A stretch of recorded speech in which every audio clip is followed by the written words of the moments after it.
This is so exciting. Thanks for being here. Hi.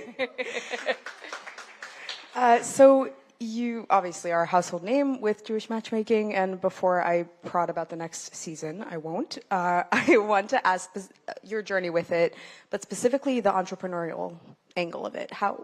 Tell us about that. How did that go? So I got married and we had 2 kids and I was home and it was babyland and very noisy. And I called my girlfriend. I was like, I want to do something. I need to give back. What are you doing? And she's like, oh, I'm working on this matchmaking website. I volunteer. I make matches. And I was like, cool. I want to be a matchmaker. So she sent me the contact. I signed up. I started matching. They said, great, but you have to work with older singles. I was like, cool. I know nothing. Okay. And started working with people, heart-to-heart connected, fell in love with it, and I started coaching. I started giving advice, and I was like, this is really good. And then at a certain point, we needed to earn money and pay our bills. We had another child. We now have 5 children, thank God.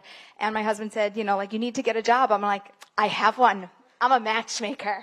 Matchmaker. He's like, you need one that pays the bills. And I was like, no, it doesn't work that way. He's like, I don't care. You could do that as a hobby. You could get a job. I was like, no, that's my job. He's like, okay, so build a business. So it was from a need to support the family that I decided to try to help other families to build my own business and do that. And it was from that led to writing my first book, being featured in articles, being brought in as a speaker, and then ultimately a matchmaker matched me with the interview for the show because she goes, I don't want to do this. Here, you take an interview. It's always by chance a little bit, right? Chance or a matchmaker? Synonymous. So what were kind of the challenges you faced in that, and how did you overcome them? Are there still some that are present? What is the management against those things? So in general, in business, I think being a wife and a mother and a homemaker, coming into the business world, it's really hard to be taken seriously. It's definitely harder to be taken seriously in matchmaking. And, I walk around now just in my branding colors and I wear pink. So I decided... I love that. I decided nobody's ever going to take me seriously, but they're always going to smile when they see me and they're going to know that I'm coming. A lot of people have said to me, you can't do that, right? You can't be a wife and you can't be a mother and you can't start a business and you can't fly internationally and you can't just go saving the world and helping to make matches. It's just not going to happen. You don't have the time in your life. You don't have the skills. I used to get the question so what's your background? You have a degree in this. You have a PhD. You have a coaching certification. Who are you and where'd you come from? I went to one conference. They brought me in to speak. This was much earlier in my career. And afterwards, a single man came up to me and he goes, how do you know what you know?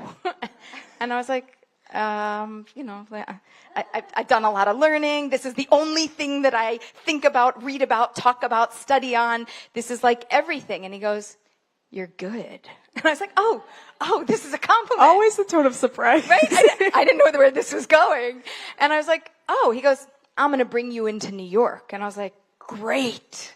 So for many years, I was brought into New York as a speaker with his organization. Then it caught on to other organizations, and things started to grow. What was the question? This happens a lot, by the way. the challenges, but I think you really touched. Right. So the main challenge is being taken seriously and also being told you can't do that, right? And it's like, but why?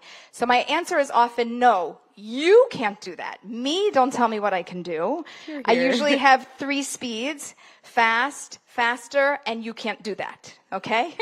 But I can. That's it sounds a little bit exhausting to kind of keep that up, especially as we've heard tonight from a variety of industries. Is it delusion? Is it being so sure in what you know? Where does that kind of push come from? So for me, there's a drive within, which, I'll call it, my God-centered, or it comes from above, that this is what I'm made to do. The only thing I wanted to do in life was to get married and have a family. That was my life's dream. And my father said, you have to go to university. And I said, but I don't know what I want to study. And he's like, you'll figure it out. And I went to university. I didn't figure it out. I am the proud recipient of a degree called interdisciplinary studies. That means I didn't know what I wanted to be when I grew up, and I designed my own major. Jewish studies, because I love Judaism, children's literature, because I love children, and public policy and the environment. Now I'm qualified to write Jewish children's environmental books. I'm definitely not qualified to do anything else. And I really didn't know what I wanted to be when I grew up, and I took my passion. The first thing I did in life was get married and started having children. And then I decided this is just the most important thing in the world. We have a Jewish people. We have a Jewish land. We have soldiers that are fighting for our land. I am very confident we will have a land. And in Israel, we'll have a Jewish people. But outside of Israel, how strong will our people really be? That's my question. And that's why I do this and I have this drive that really is a never-ending drive. If anybody knows me, I don't sleep much. I joke that I'll sleep when I'm dead. And if I am not spending time with my family, actually, did we get there yet? No, we're not there yet. Hold on. I'm going to finish the rest of the story in a minute. Well, that really brings me to our next question, which is you, as you said, you don't sleep. But how do you really balance? How do you balance it all? It sounds like you can't ever clock out. How does that really work? Not just to stay productive, but also to stay sane and to kind of like maintain that clarity. I take a lot of vitamins, not a joke. I have learned to be a power napper. I can nap for as short as 1 minute. It actually makes a difference. I do take time and I do actually sleep, but I just have weird hours. So my husband gets up with the kids in the morning. I sometimes don't wake up until 10 or noon, but then I'll go until 2, 3, or 4 in the morning because I work a lot of American hours. And the way that I balance is that I work hard and I play hard.